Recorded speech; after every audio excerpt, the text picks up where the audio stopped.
Hi అండి అందరికీ. అందరూ ఎలా ఉన్నారు? నేను చాలా అంటే చాలా బాగున్నాను.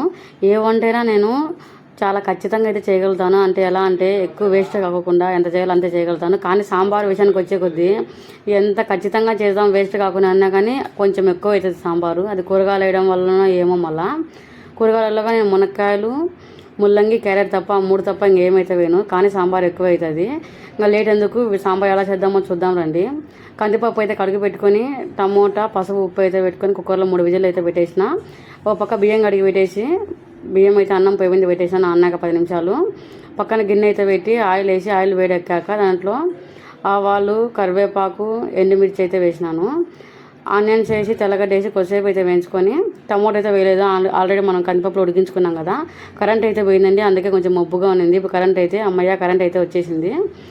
ఎర్రగడ్డలు అయితే తర్వాత వేగిపోయినాక దాంట్లో ముందుగా కట్ చేసి పెట్టుకొని శుభ్రం చేసుకున్న మునక్కాయలు అయితే వేసేసి క్యారెట్ వేసేసి ముల్లంగి అయితే వేసేసి సాంబార్ పొడి అయితే వేసుకున్నాను.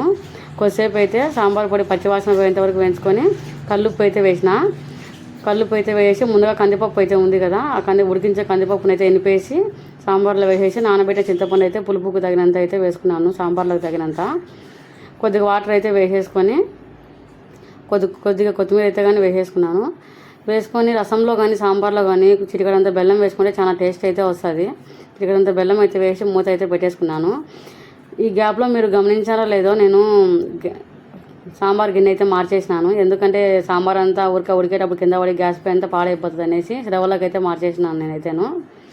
వేడివేడిగా సాంబార్ అయితే రెడీ అయిపోయింది. వేడివేడి అన్నంలోకి అయితే చాలా అంటే చాలా బాగుంటుంది సాంబారు.